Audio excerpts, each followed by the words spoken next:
Hello friends, আজকের ব্লগটা আমি শুরু করছি রাস্তা থেকেই। আজকে আমি চলে যাচ্ছি একটা অনুষ্ঠান বাড়ি, তো সেই অনুষ্ঠান বাড়ির ব্লগটা তোমাদের সঙ্গে শেয়ার করব।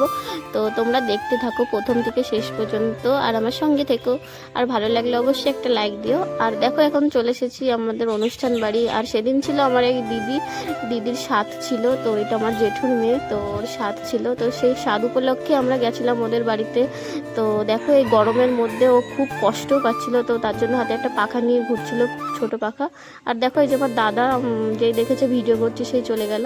আর এইখানে দেখো সকলে খেতে বসে পড়েছে। তো আজকের সবাই খাওয়া দাওয়া করবে খুব সুন্দর করে, কিন্তু প্রচুর গরম পড়েছে বন্ধুরা। তো এই পাশে দেখো মুন আর পিয়া বসেছে, আর এই পাশে দেখে বসেছে জয় আর আমার দাদা। আর আমি আর আমার দিদিও বসে পড়লাম খাওয়ার জন্য। তো দিদি একটু হাই করে দিল তোমাদেরকে।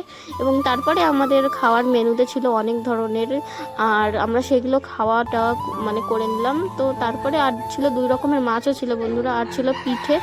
আর তো তারপরে খাওয়া দাওয়া করে দিদির ঘরে একটু বসেছিলাম, আর দিদিকে মানে টাটা দিয়ে চলে যাচ্ছিলাম বাড়িতে। আর দেখো, এখানে আমার মাও রয়েছে। তো টাটা, অন্য কোনো ব্লগে আবার দেখা হবে।